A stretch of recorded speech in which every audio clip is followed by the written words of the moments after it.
कहाँ कॉपिया? क्योंकि कुछ साथियों के साथ परिचय हुआ, उनके साथ परिचय नहीं हो पाया। मेरा नाम डॉक्टर मिथिलेश कुमार दांगी है और हम हजारीबाग में बड़का गाँव के रहने वाले हैं। और इस देश में एक मूवमेंट चलता है जो संसाधनों पर अधिकार को लेकर के। उस आंदोलन का नाम है आज़ादी बचाओ आंदोलन, और उस आज़ादी बचाओ आंदोलन का मैं राष्ट्रीय संयोजक हूँ। और इस नाते हम पूरे देश के जितने भी जगह लड़ाई होती है और जहाँ लोगों का संघर्ष है, मेरा प्रयास होता है अगर संपर्क मिल गया या जानकारी मिल गई तो हम लोग कोशिश करते हैं कि इलाकों में जाएँ और अपनी बात बताएं कि लड़ाई सिर्फ नौकरी मुआवजे की नहीं है। इस देश में लड़ाई जो है वो इन संसाधनों पर मालिकियत किसकी होगी। ये संसाधन अगर हमारे हैं तो हम कल विस्थापित होकर के भिखमंगे न बन जाए हमारे आने वाले पीढ़ी। हम उसके लिए कैसे आगे बढ़ेंगे उसी की कोशिश करते हैं और इसी चीज़ को लेकर के आपके बीच हम आए वो रास्ता बताने के लिए कि कैसे हम इसको आगे बढ़ाएंगे और कैसे हमको लड़ना क्यों चाहिए। तो सबसे पहले बसंतपुर इस परियोजना में जो हमें जानकारी अभी मिली है, इस परियोजना की लूट के बारे में पहले आपको जानना पड़ेगा कि हमारी लूट कितनी हो रही है। जब तक आप अपनी लूट की बात नहीं सोचेंगे तो आप छोटी छोटी चीज़ों पर, है ना, मुआवजे और नौकरी का जो मामला है वो बहुत छोटा सा मामला है, 30 साल का मामला है। क्योंकि जीवन सिर्फ 30 साल नहीं है, ज़मीन सिर्फ 30 साल नहीं है। ये बसंतपुर और पचमू या कोटरे 30 साल का नहीं है। कितने साल का है बसंतपुर? कितने साल से बसा हुआ है? पीढ़ी दर पीढ़ी है। लेकिन अगर हम एक प्रोजेक्ट की बात करेंगे तो कितना साल रहेगा? 25 साल, 30 साल। 30 साल के बाद बसंतपुर कहाँ जाएगा? गड्ढा में रहेगा ना, गड्ढा में। और बसंतपुर के लोग कहीं एक जगह रहेंगे क्या? नहीं। जहाँ कहाँ रहेंगे? कई ऐसे गांव हैं इसी देश में, ऐसे करीबन 1200-1300 गांव हैं जो किसी न किसी परियोजना से उजड़े हैं और आज उनका कोई नामो निशान नहीं है। आप खोल के देख लीजिए कि वो गांव कहाँ है और दूर जाने की जरूरत नहीं। यहीं पर आपको इसी जगह कई प्रोजेक्ट में कई गांव उजड़ गए। आप पूछिए कि गांव कहाँ है तो पता चला गड्ढा में है। नहीं भाई, कभी कहेंगे आप कि ये ये गांव यहाँ देखिए यही गड्ढा में गांव था। लोग कहाँ हैं? तो कोई इस जंगल में है, कोई उस जंगल में। अगर छठी उठी भी हुआ तो बुलाने में 9 डिग्री तेल जल जाता है। नहीं मिलता नहीं है, कहाँ है तो नहीं पता। तो वो एक संकट है। हम आपको पहले इसके लूट के बारे में एक बात करना चाहते हैं कि पहले हमें जानना चाहिए कि इस परियोजना में जो हम अपना डिमांड करने जा रहे हैं उस डिमांड में वो सही है कि नहीं है ना। वो लूट हमारी कितने की है, कितना लूट होने वाला है, हमारी ज़मीन की लूट क्या होगी, ठीक है ना। तो पहले तो ये देख लें कि इसमें पूरा रिजर्व की बात हम करें, भंडार की बात करें। पूरा कोल भंडार कितना है? जैसा कि अभी आपने बताया 153 मिलियन है ना रिजर्व है, लेकिन मिलियन टन 101 का नहीं, ठीक है, मिलियन टन वो रिजर्व है। उसकी कहानी दूसरी है, थोड़ी सी 2 मिनट में बता दूँ। ये जब करते क्या हैं, जैसे इनको एक रूल है कि जब आप भरने की बात करते हैं, जैसे सीवी एक्ट की बात करते हैं कि भाई जब आप कोल ब्लॉक ख़त्म करेंगे तो भरना पड़ेगा। जब भरना पड़ेगा तो ये क्या कहेंगे कि अभी तो हमारा 101 ही माइनिंग वाला था, मैन्युअल था 101 मिलियन, वो हमने निकाल लिया है, लेकिन रिजर्व हमारा बचा हुआ है 52 मिलियन। तो चूँकि 52 मिलियन बचा हुआ है इसीलिए इसको हम अभी नहीं भरेंगे। जो बेईमानी हम लोगों ने देखा है अपने से वो यही है। हम गोड्डा के कोल ब्लॉक में जो ACL का था ललमटिया, वहाँ उसी तरह का एक मूवमेंट चला रहे थे, कोल ब्लॉक वापस करने का, मतलब ये ज़मीन वापस करने का। यही जवाब मिला कि अभी तो हमारा एक लेयर उसमें बाकी है, जबकि माइनिंग हो गई, उसमें माइनिंग अब नहीं हो रही है।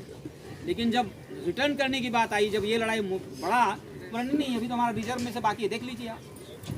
तो यही बेईमानी होती है, इसलिए इस पर ये उनकी बेईमानी वाला मामला है। आप इस पर कैलकुलेशन करें तो 153 मिलियन टन, 1 मिलियन कितने का होता है मालूम है? 10 लाख का। तो 10 लाख का 1 मिलियन टन मतलब कितना हो गया? 15.3 करोड़ टन, ठीक है ना। 1 2 3 4 5 6। अब कोई साथी जो हमारे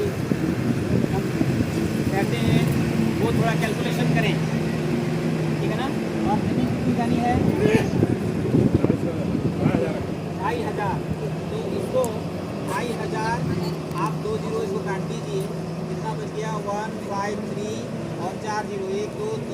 60,000/25 कर दीजिए, है ना। तो 25 का हो गया 150, यहाँ बच गया 5, ठीक है ना,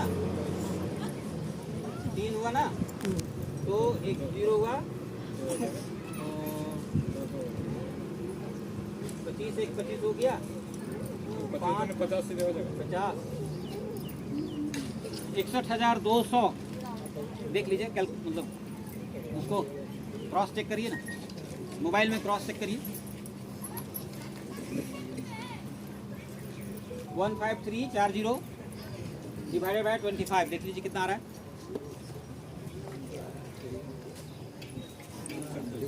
जी 61,200। ये क्या आया, एक एकड़ में जो औसतन कोयले का भंडार है, औसत है ये ना, 61,200 टन, ठीक है।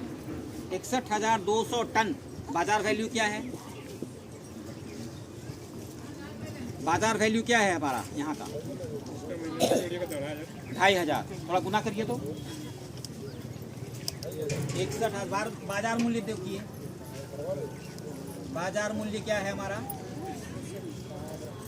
61,200 टन गुने 2,500, है ना।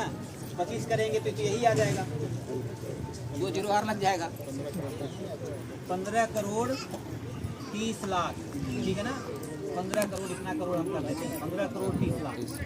क्या बता रहा है, अगर हम बाजार वैल्यू करते हैं 2.5 लाख से करते हैं, 2,500 से कर रहे हैं तब, है ना, तो आगे भी जाएगा ना, बढ़ेगा।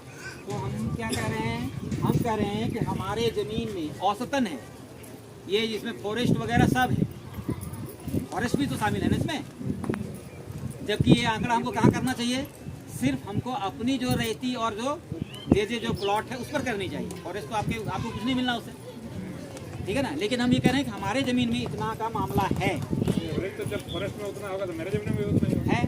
तो 15 करोड़ 30 लाख रुपया का हमारी ज़मीन में कोयला डिपॉजिट है। CEA नाम सुना है कभी आपने, central electricity authority of India limited, उससे जुड़ा हुआ एक प्रोजेक्ट चल रहा था। उसमें जो CAG है, कंट्रोलर जनरल, है ना, कंट्रोलर ऑडिटर जनरल, CAG कहते हैं, उसने एक निकाला कि हम जो माइनिंग करते हैं उसमें 20 to 25% ओपन कास्ट में खर्च होता है, उससे ज़्यादा खर्च नहीं होता। अगर आप इसको 40% भी खर्च मान लें तो कितना आएगा इसका 40%, 6 करोड़ लेना आएगा, लगभग 6 करोड़ माइनिंग में खर्च है। टोटल खर्च जो है खनन का खर्च आएगा 6 करोड़, और इस कंपनी को बचत कितना आएगा, 1 एकड़ पर बचत कितना आ रहा है, 9 करोड़। तो एक कंपनी जो है हमारे 1 एकड़ से 9 करोड़ रुपया कमाएगी। हमको क्या मिलेगा, हम जो आज अभी जो आप बैठे हुए हैं आपको मुआवजा क्या मिलना है, मुआवजा कितना मिल रहा है 1 एकड़ का, 9 लाख। थोड़ा देखते जाइए, और आप कितना पेमेंट क्या होगा, क्योंकि MDO है, ये भी ध्यान रखिएगा, CCL देगी। तो चलिए औसतन कितना मिलेगा, एक औसतन 50,000 से चालू करेंगे, 75,000, 80,000 कर दें। 80,000 अरे भाई मान लीजिए ना 80,000, 12 कितना हुआ, 9,60,000, ठीक है ना, इतना लाख हो गया। कैसा नौकरी करेंगे, 40 साल 30 साल करेंगे, 30 साल, तो लगभग आपको मिलेगा लगभग 30, तो 9 दिया 27, 6 9 54, 27 और 5 32, है ना। इसको मोटा मोटी क्या मिलता है, 30 लाख, ठीक है ना। आपको नौकरी में कितना मिलेगा,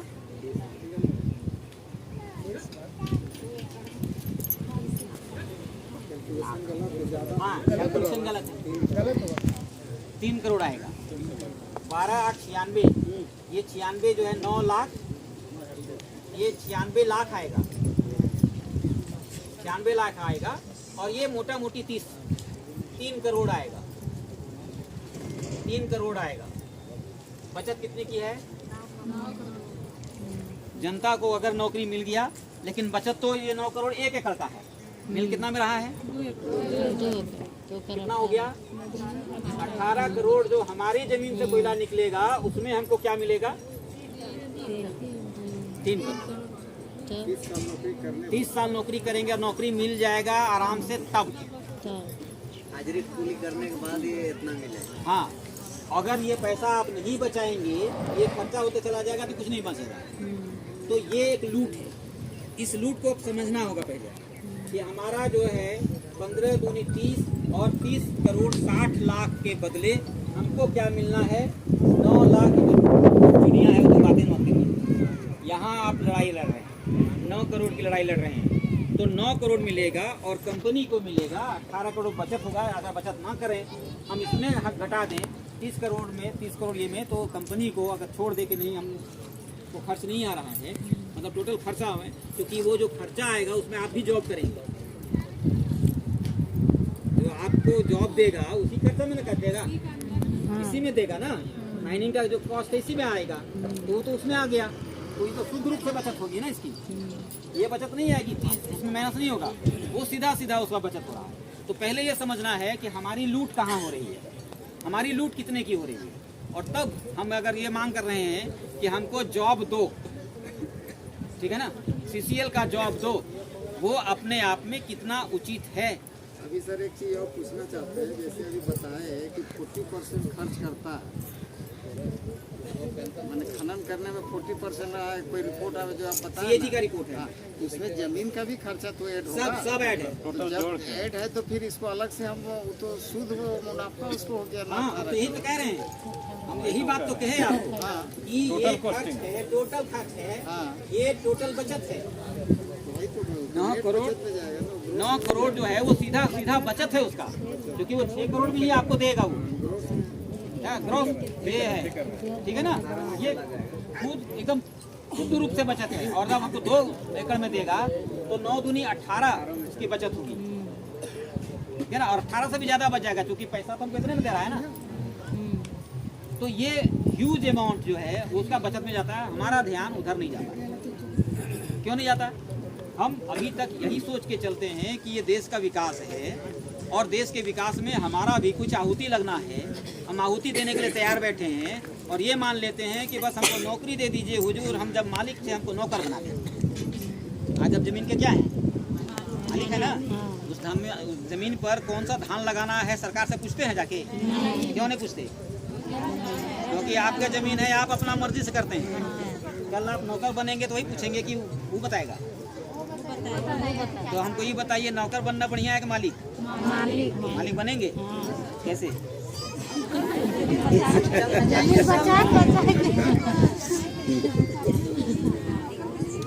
आया भाई नहीं आया? बचाने के लिए तो अब आप देख लीजिए, अभी आपकी ध्यान थोड़ा सा आप अपने लूट को देख पाए। समझ में आई बात? लूट की समझ में आई बात? थोड़ा सा लूट के बारे में थोड़ा समझ में आ गया। अब ये समझ में आ गया कि इस जमीन में जो हम मांग रहे हैं या हम जो कर रहे हैं, ये जो हम कर रहे हैं, ये हमारा लूट की तरफ जा रहा है। थोड़ा साउंड कम करना। बहुत लंबा है किसी। तो ये जो अभी मामला आया वो आया कि हम अगर ये डिमांड करते हैं तो वो डिमांड जो है वो कहीं ना कहीं आपके पक्ष में नहीं है, वो डिमांड कंपनी के पक्ष में है, जनता के पक्ष में नहीं है। ये डिमांड आप जनता के पक्ष में डिमांड नहीं कर रहे हैं, कंपनी के पक्ष में डिमांड कर रहे हैं। लेकिन कंपनी कह रही है कि हम पूरा ही लूटेंगे, थोड़ा खा देंगे, इतना भी देने को तैयार नहीं बैठा है ना। इसमें भी वो तैयार नहीं है कि भाई हम ये आराम से दे देंगे। वो चाहती है कि पूरा का पूरा जो 15 करोड़ 30 लाख रुपया आता है वो पूरा हमारा हो। वही चाहता है, ठीक है ना। तो ये जो डिमांड है कि हमको थोड़ा सा उस एक्ट के बारे में जानना पड़ेगा और ये कहना पड़ेगा कि भाई अब तुम्हारी जरूरत नहीं है, हम उस रास्ते को बढ़ना चाहते हैं। वो रास्ता क्या है? रास्ता पहला नंबर 1 अच्छा, पहले एक चीज और जान लीजिए, इसमें हम क्यों चाहते हैं ये, इसके लिए आपको सुई ले लेने को। मैं कब ये बार बार निकल जाता ये ठीक है नहीं। कौन सी निकल जा रहा है? अब आप ये देख लीजिए कि एक तो हमने लूट को देख लिया, लूट के साथ हम भारत में जो भारत सरकार के जो कानून हैं, भारत सरकार का जो संविधान है, उस संविधान की थोड़ी बात कर लें, तब हम थोड़ा सा आगे बढ़ने में हमको सुविधा होगी। भारत सरकार के संविधान में एक धारा है 39B। क्या कहता है? भारत के संविधान में एक धारा है 39B, पढ़ लीजिए। 39B कहता है कि देश के भौतिक संसाधनों का स्वामित्व और नियंत्रण इस प्रकार बटा हो जिससे सामुदायिक हित का संकेंद्रण हो, सामुदायिक हित उसमें प्रभावित ना हो। अंग्रेजी में जब उसको कहते हैं तो कहता है कि ऑनरशिप ऑफ द मिनरल, ये फिजिकल रिसोर्सेस, जो भौतिक संसाधन है, जो फिजिकल रिसोर्सेस हैं। कौन कौन है फिजिकल रिसोर्सेस? जल है, जंगल है, जमीन है, खनिज है, जो कुछ भी आप देख रहे हैं ये भौतिक संसाधन कहलाते हैं। तो ये भौतिक संसाधनों का स्वामित्व और नियंत्रण कौन करेगा? समुदाय करेगा, ग्राम सभा करेगी, समुदाय करेगा। इसी के तहत 8 जुलाई 2013, ये डेट को नोट करिए, 2013 केस नंबर 45, उसमें 4549/2000 Thresamma Jacob versus ministry of geology, Kerala सरकार का एक फैसला था। हम लोगों ने, आज़ादी बचाओ आंदोलन के साथियों ने इसको सुप्रीम कोर्ट में लड़ा और ये फैसला लाया। इस फैसले में 3 जज थे, मदन बी लोकुर, चेलमेश्वर और लोढ़ा। उन्होंने एक लाइन दिया। क्या लाइन दिया? 57 पैरा है उसमें, 57 पैरा है पूरा, पॉइंट 57 पॉइंट्स हैं। 57 पॉइंट्स में जब आप जाएंगे तो वो साफ कहते हैं on the above mentioned reason we are our opinion, वो अपना ओपिनियन दे रहे हैं। क्या दे रहे हैं? वो कह रहे हैं कि हम इतने पूरे पैरा के स्टडी के बाद, या पूरे देश में जितने भी कानून हैं इससे जुड़े हुए, इसमें CB एक्ट भी है, MMRDA, सभी एक्ट हैं, सभी एक्ट को देखने के बाद ऐसा लगता है कि इस देश में खनिजों का मालिक वही है जो जमीन मालिक है। स्पष्ट लाइन है, आप पढ़ सकते हैं, कॉपी है। सर थोड़ा सा क्या ओपिनियन उनका है कि जजमेंट है?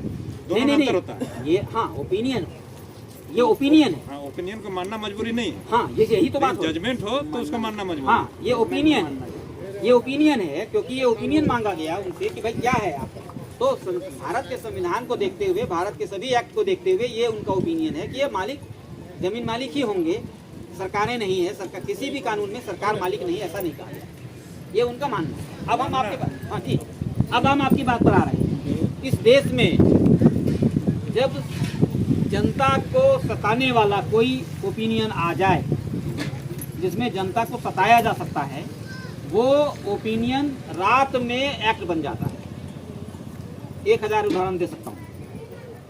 और जो ओपिनियन जनता को बड़ा बना सकता है, करोड़पति बना सकता है, मालिक बना सकता है, वो ओपिनियन कचरे के डब्बे में डाला जाता है।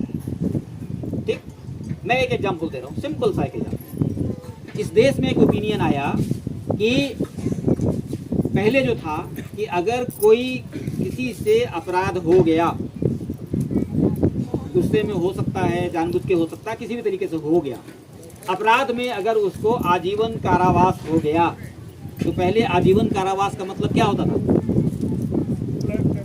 लाइफ टाइम नहीं होता था। पूर्व समय में 30 साल 20 साल का होता था। 20 साल के बाद कटकर क्या होता था? 12 साल 13 साल 14 साल, 14 साल में वो बाहर आ जाता। अब क्या हुआ? वो बदल दिया गया, मालूम है कि नहीं? अब बदल दिया गया। अब लाइफ इम्प्रिजनमेंट का मतलब हुआ, अब अगर किसी को आजीवन कारावास होगा तो टिल डेथ होगा। अब वो 14 साल वाला मामला नहीं रह गया। क्यों ऐसा हुआ? तो जहां पब्लिक को क्रश करना है तो वो ओपिनियन क्या हो गया? एक्ट बन गया तुरंत। और जो ओपिनियन जनता को करोड़पति बना सकता है, उसको ठंडे बस्ते में फेंक दिया। कोई इस पर, कोई सरकार, चाहे वो झारखंड की सरकार हो, चाहे वो देश की सरकार हो, किसी भी स्टेट की सरकार हो, इस पर एक शब्द बोलने को तैयार है। तो ये तब होगा जब जन संघर्ष होगा, जब जनता संघर्ष करेगी कि भाई वो जो ओपिनियन आया था, आपने ओपिनियन को कचड़े में डाल दिया है, उस ओपिनियन को निकालो, क्यों कहा उसने। अगर तीनों जज के जो जज थे उसमें से एक तो सुप्रीम कोर्ट के चीफ जस्टिस थे लोढ़ा साहब, तो जब चीफ जस्टिस आपको कह रहा है, ओपिनियन दे रहा है, आपने उस पर एक्ट क्यों नहीं बनाया अभी तक? आपको तो एक्ट बनाना था, स्टेट को बनाना था, सेंटर को बनाना था। क्योंकि आप ये सेंटर की बात करते हैं, सेंटर ने अभी तक क्यों नहीं बनाया? ये सवाल कौन करेगा? ये सवाल जनता को करना पड़ेगा, तभी एक्ट बनेगा। क्योंकि जनहित की बात है तो जनता को लड़ना पड़ेगा। अगर उनको कोई बात होती तो वो रात में एक्ट बन जाता नहीं। जैसे इस देश में कभी ऐसा सुना है कि नौकर अपनी मर्जी से अपना वेतन बढ़ाता है? आपके घर में नौकर कोई रहे और अपनी मर्जी से कहे कल से इतना लेंगे, ऐसा कहता है? क्या करता है? हुजूर इतना दे देते तो बढ़िया होता। लेकिन इस देश में जो नौकर बैठे हैं वो अपनी मर्जी से मेज थपथपा के बढ़ा देते हैं, कल से हमारा इतना वेतन होगा, मेज थपथपा दिया, हो गया। कभी जनता से पूछा कभी? तो यही देश में चल रहा है कि जो हमारा नौकर है वो अपनी मर्जी से अपना वेतन और मानदेय बढ़ा रहा है, और जनता बैठ के भीख मांग रही है कि भैया हमको इतना में इतना दे दो, इतना में इतना दे दो। ये लोकतंत्र है? मजाक है कि नहीं? तो इस लोकतंत्र के मजाक में बिना संघर्ष के कुछ नहीं मिलता। तो संघर्ष का रास्ता क्या है वो बताता हूँ। तो एक तो ये एक्ट और ये ओपिनियन मिल गया। अब ये देख लीजिए, अब एक एक्ट की बात किया मैंने, 2000 में एक एक्ट आया, उसका नाम था प्रोड्यूसर कंपनी एक्ट।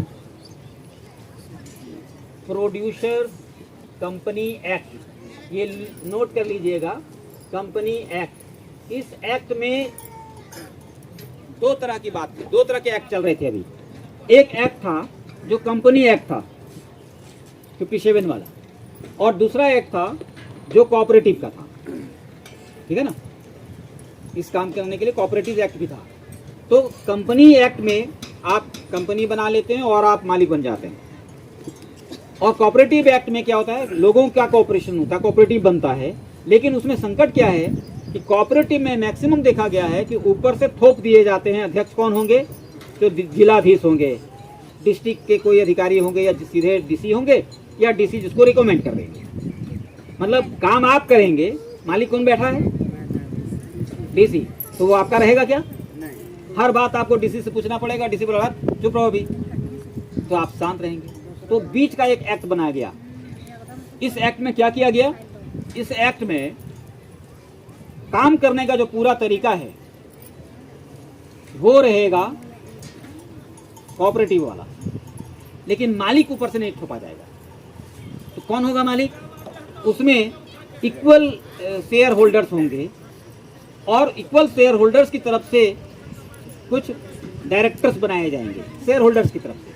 तो जो शेयर होल्डर्स डायरेक्टर बना देंगे वो मैनेजमेंट कमेटी के होंगे, और सभी व्यक्ति जो ग्राम सभा के होंगे सभी उसके इक्वल शेयर के होल्डर होंगे।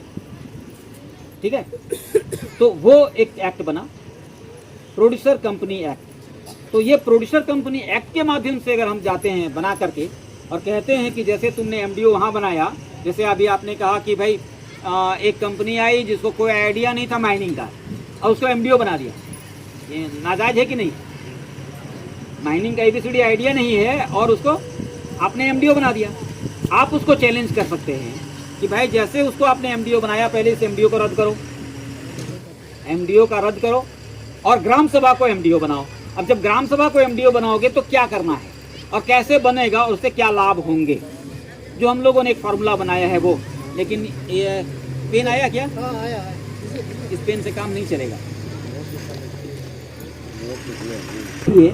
ये पता लगाइए कि एमडीओ को उसने कितने में कॉन्ट्रैक्ट किया है। ठीक है ना? एमडीओ माइनिंग करने का कॉन्ट्रैक्ट लेता है, वो मिनिमम जो रेट लेता है वो लेता है सीएजी वाला, और कोशिश करता है कि सीएजी में भी 5% 10% का लूज दे, तभी तो देगा ना। जैसे कहा कि हमको 40% लगता है, वो कहेगा नहीं हम 30% में ही कर देंगे, उसको मिल जाएगा। कोई कहेगा नहीं हमको 25% में ही कर देंगे, उसको मिल जाएगा, यही ना तरीका है। तो अब हम उसमें थोड़ा सा बदलाव चाहते हैं। बदलाव क्या चाहते हैं? हम ये कह रहे हैं कि अगर ये 15 करोड़ का कोयला है, कोई साथी नोट कर लें तो हो जाएगा। तो अगर हम ये करें कि हमारे साथी इस बात के लिए लड़ें, तो आपने तो पहले ये देख लिया कि हम जिस रास्ते से जा रहे हैं उसमें हमारी लूट होगी, निश्चित तौर पे लूट होगी, ये समझ में आ गई बात। अब इस लूट को हम बचाना चाहते हैं कि नहीं बचाना चाहते, ठीक है ना? क्योंकि अगर हम इस लूट को नहीं बचाना चाहते हैं तो सिर्फ हम उतने में संतुष्ट होना पड़ेगा हमें, और हमें जमीन से अपना नाता तोड़ना पड़ेगा। क्यों? क्योंकि तमाम जगह जो परियोजनाएं आई हैं, जहां ये नियम है कि परियोजना खत्म होने के बाद उसको भर करके और वापस किया जाए, ये नियम है और ऐसा होना चाहिए, किसानों के हित के और देश के हित के लिए भी होना चाहिए। लेकिन होता क्या है, यहीं पर अभी हम लोग आ रहे हैं पुंडी के पास से, वहाँ एक बात निकली। क्या निकला? वहाँ ये हुआ कि टाटा कंपनी का प्रोजेक्ट वहाँ बंद हो गया, आगे बढ़ गया।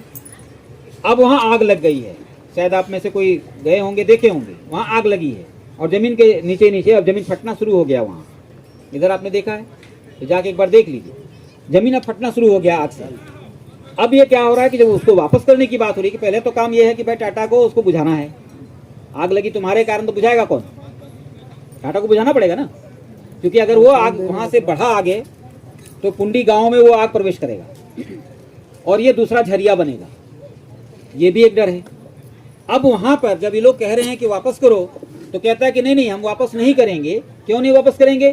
कहता है कि हमने जो कंपा में जो कंपनसेशन फॉरेस्ट की बात की है, अब जैसे यहाँ पर बसंतपुर का ये जंगल उजाड़ेगा तो इस जंगल से जो हवा मिल रही है, जो महुआ मिल रहा है, वो कौन ले रहा है? हम लोग। आप ले रहे हैं ना। कल ये महुआ कट जाएगा, महुए के बदले में आपको एक कंपनसेशन, आपको तो शायद नहीं मिलेगा क्योंकि महुआ जमीन, उसका कागज आपके पास नहीं है, वो जमीन महुआ किसको मिलेगा? फॉरेस्ट को मिलेगा। अब वो फॉरेस्ट में एक नियम क्या है कि इसके बदले में आप 2 गुना 3 गुना या कहीं अलग अलग हिसाब से है, वो आप फॉरेस्ट लगा देंगे, ठीक है ना? और फॉरेस्ट लगा देंगे तो हमें ये बताइए कि कंपा के तहत जो फॉरेस्ट लगेगा उसका मालिक कौन होगा? बसंतपुर के लोग होंगे? महुआ बसंतपुर के लोग वहां जाकर के चुनेंगे?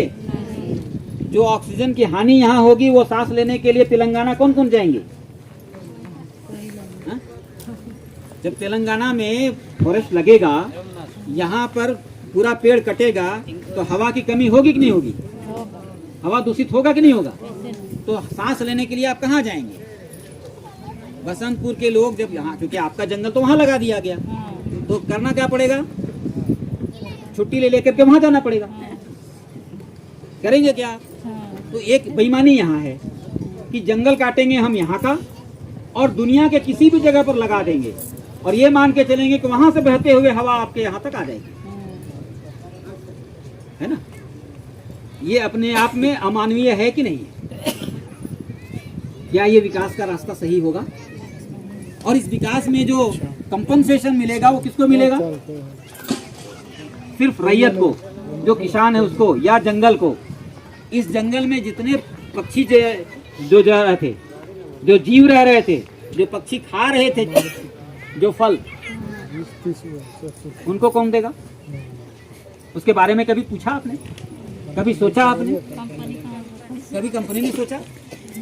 उसके बारे में तो कुछ नहीं। तो इस विकास में उनका कोई स्थान नहीं है। इस विकास में आपका थोड़ा स्थान, बाकी सारा का सारा सरकार का स्थान। तो एक तो ये मामला है, ये पूरा का पूरा अमानवीय तरीके से, और विकास का मामला है, ये विकास का मामला ही उल्टा है। तो एक तो ये प्रोड्यूसर कंपनी एक्ट की बात मैंने किया कि हम प्रोड्यूसर कंपनी एक्ट की बात करेंगे। प्रोड्यूसर कंपनी एक्ट में हम अपने गांव की कंपनी बना सकते हैं, ग्राम सभा की कंपनी बना सकते हैं, और कंपनी बना करके आप कह सकते हैं इस बात को। हालांकि सीबी एक्ट में ये बात नहीं कही गई है, सीबी एक्ट में इसकी साफ मनाही है कि कोई ये ना कह दे कि हम अपने से कोयला निकालेंगे,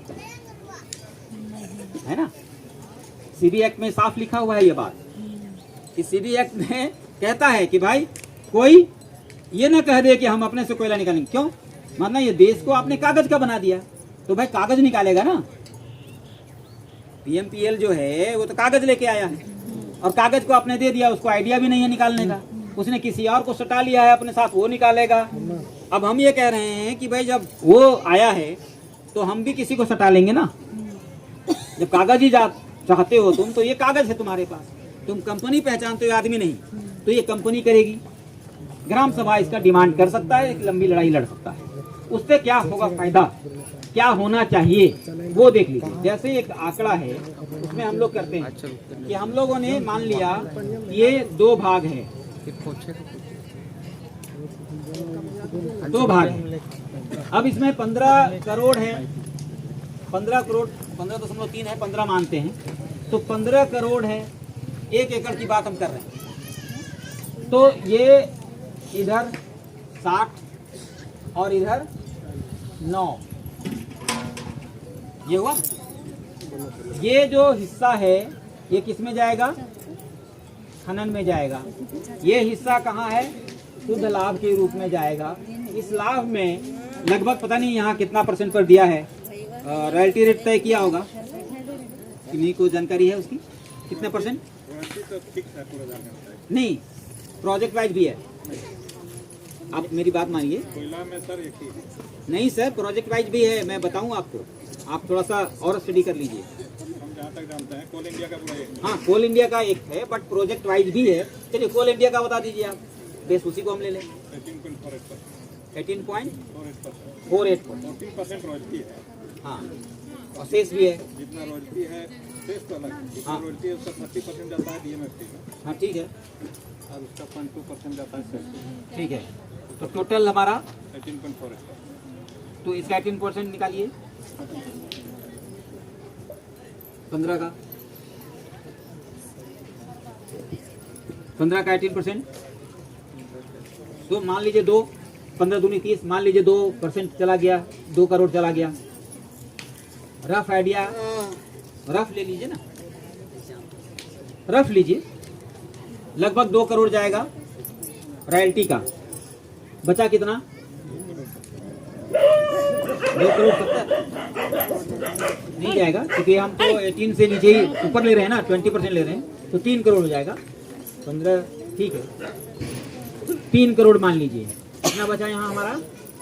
6 करोड़ जो है हमारा शुद्ध रूप से बचत होता है।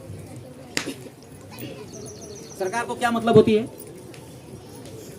सरकार को मतलब होता है सिर्फ इससे। सरकार ये हम आपको कहेगी कि ये कंपनी आएगी तो इस राज्य को इतना करोड़ की रॉयल्टी मिलेगी, इतना करोड़ का मुनाफा होगा, ये ना आंकड़ा देती है। अब ये 3 करोड़ का आप 25 से भागा दे दीजिए, 2500 से, तो बताएगा कि जानते हैं इस प्रोजेक्ट को क्यों नहीं छोड़ना चाहिए, क्योंकि 7500 करोड़ रुपए का रॉयल्टी मिलेगा। आपको दिखा रहा है, नहीं दिखाता है? कोऑपरेटिव करेगा तो भी उतना रॉयल्टी। मैं वही बात उसी पर आ रहा हूँ। मतलब सरकार जो कह रही है कि 2500 एकड़ में आएगा और 3 करोड़ का होगा, तो सरकार कह रही है कि 7500 करोड़ रुपया का आपके प्रोजेक्ट से सरकार को मिलेगा। सरकार का जीव जो है यहाँ लपलपा रहा है, और सरकार ये नहीं कहती है कि जनता का 25 छक्का 150 है ना, ये इतना लॉस हो जाएगा। 7500 में उसको कह रहा है कि भाई सरकार का विकास होगा और उससे आपका देश राज्य का विकास होगा, और हम कह रहे हैं हमारी जनता की लूट हो जाएगी 15,000 करोड़, उस पर ध्यान नहीं है। ये 15,000 करोड़ सीसीएल का जाएगा तो वो भी सेंट्रल गवर्नमेंट का जाएगा, वो स्टेट का जाएगा, सेंट्रल का जाएगा। हाँ, लेकिन अभी अब एमडीओ का इसमें डाले नहीं है ना, तो खैर ये चला गया, वो माइनिंग में चला गया। अब आप ये देख लीजिए कि ये चला जाएगा। अब ये जो लूट हो रही है हमारी, ये जनता की लूट, और वो आगे हम कह रहे हैं कि जब जनता अगर ये करे कि भाई हम अगर ये करेंगे तो जनता जो यहाँ माइनिंग को मिलना है, शेष मिलना है, रॉयल्टी मिलना है, ये तो यहाँ मिलेगा। यहाँ पर हमको मेन चीज देखना है। जब ये स्थिति आती है तो इसमें गांव के सभी लोगों को आप रोजगार से जोड़ सकते हैं, नंबर 1। नंबर 2, आप यहाँ एक लड़ाई कर सकते हैं। ये जमीन तो हमारी थी, हमने तो शेष दे दिया, अब आपको क्यों दूं? इसका एक मुकदमा केरल का ही है, सुप्रीम कोर्ट में अभी पड़ा हुआ है। उसने ये बात कही है, इसी बात को उठाया है उसने कि जब मालिक हम हैं तो हमने तो सब कुछ दे दिया, तो ये जो बचत है ये तुमको हम क्यों देंगे? ये जनता के बीच में बटेगी, ये शेयर होल्डर्स के बीच में बटेगी। तो शेयर होल्डर्स के बीच में कैसे बटेगी उसका गणित मैं बता रहा हूं आपको। उसने जो कहा ये उसी की गणित है। उसने क्या कहा?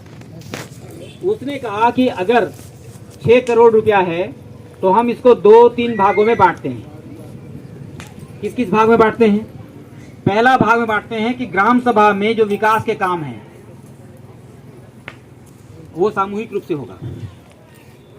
एक फंड सामूहिक रूप से ग्राम विकास के लिए निकलेगा, जिसमें हम सड़कें बनाएंगे, जो कुछ भी गांव में बैठ करके, वो अनटाइड फंड होगा। अनटाइड फंड मतलब जैसे अभी जो फंड आता है वो अनटाइड नहीं आता, ठीक है ना? मुखिया जी समझ रहे हैं? अनटाइड फंड, अनटाइड फंड नहीं समझ में आता, क्योंकि सरकार जो फंड देती है उसमें तय कर लेती है कि आपको कुआं ही बनवाना है, इतना कुआं, आपको शौचालय ही बनवाना है, जरूरत है चाहे नहीं है ना? वो टाइड फंड है, बंधा हुआ फंड है। और हम कह रहे हैं कि ग्राम सभा को क्या फंड देना चाहिए? अनटाइड देना चाहिए, मुक्त का फंड देना चाहिए।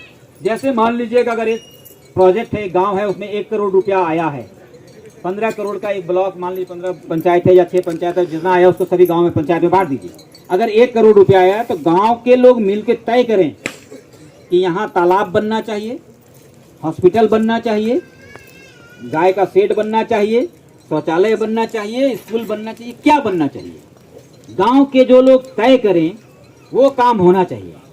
आज क्या है, गांव के लोग तय नहीं करते, कागज में है तय करना, बट वास्तविकता यही है कि तय नहीं होता। कुछ लोगों को बैठा करके कर दिया जाता है कि यही तय हो गया और वो प्रोजेक्ट जाता है। सच्चाई यही है पूरे झारखंड की कि कहीं भी उसके पहले पूछा नहीं जाता पूरा ग्राम सभा बैठा करके कि क्या क्या होना चाहिए। तो अनटाइड फंड हमारे पास नहीं है, टाइट फंड आता है। तो हम इसको अनटाइड फंड की ओर, हम विकास के लिए अनटाइड फंड रखेंगे, ग्राम सभा बैठ के तय करेगी। तो यहाँ भी एक काम मिलेगा कि नहीं यहाँ लड़कों को? हमारे जो लड़के भाई सुबह उठते हैं, फुल पैंट शर्ट झाड़ते हैं, ब्लॉक जाते हैं, किस लिए? कि कुछ ठेकेदारी मिल जाए, है ना? या सीसीएल ऑफिस में चले जाते हैं कि तुम जो कहोगे मान लेंगे, हमको ये वाला फंड दे दो। तो वो अगर आपके गांव में 1-1 एकड़ का 1-1 करोड़ रुपया अगर भी आपने निकाल दिया या कुछ परसेंटेज निकाल दिया, तो एक बड़ा फंड आपके गांव में पड़ा रहेगा और आप जो चाहें गांव में बना सकते हैं। मतलब अगर इतना नज़दीक है, इतना सीसीएल नज़दीक आया, इस गांव में कितने हाई स्कूल हैं? एक भी हाई स्कूल नहीं है। इस गांव में एमएससी किए हुए कितने लोग हैं? 4। कितने घर की बस्ती है? 1000 बस्ती में 4 लोग एमएससी हैं। इंजीनियर कितने पैदा हैं? कितने? 10-12 ज्यादा है, लेकिन बोलता नहीं। इंजीनियरिंग किया लेकिन 15-20 कोई नहीं रहा अब ये है, ज्यादा बोल कोई नहीं लड़कियां रहा। कितनी पढ़ी हैं? साक्षरता नहीं, ऊपर उस लेवल में है, लेकिन कितनी कष्ट से हैं? कॉलेज नहीं है, हाई स्कूल तक नहीं। जब आप कह रहे हैं तो हाई स्कूल कहाँ जाना पड़ रहा है? घाटो। कितना किलोमीटर? गोंगाहारा। कितना किलोमीटर? 20 किलोमीटर जाकर के पढ़ना। और जब प्रोजेक्ट इतना नजदीक में है, वासरी यहाँ चल रहा है, एक हाई स्कूल तक नहीं दिया आज तक। तो आप बताइए, अगर ये फंड आपके पास फंड रहे तो आप ये सब बना सकते हैं?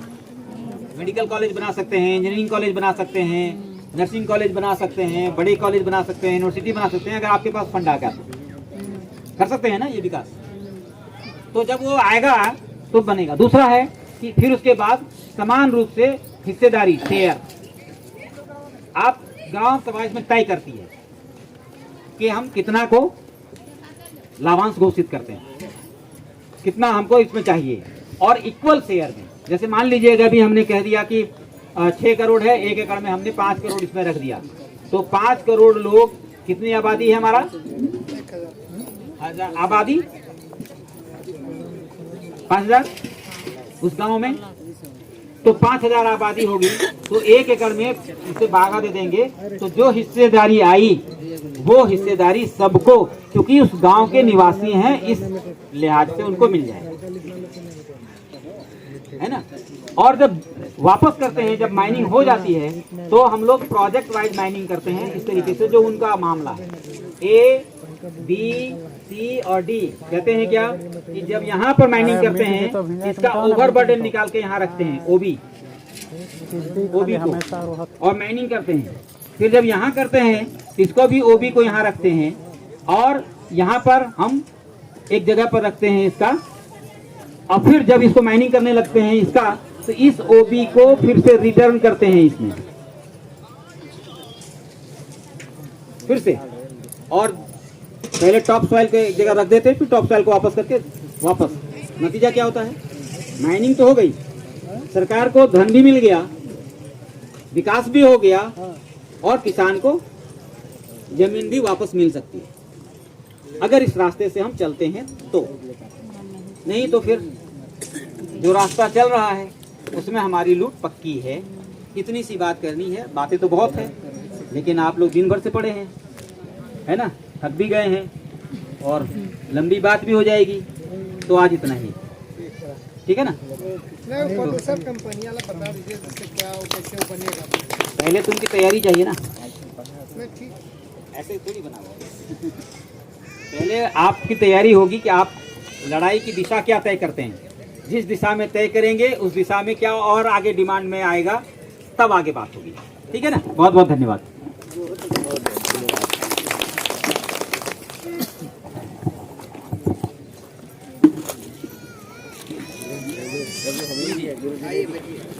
इसको ठीक है।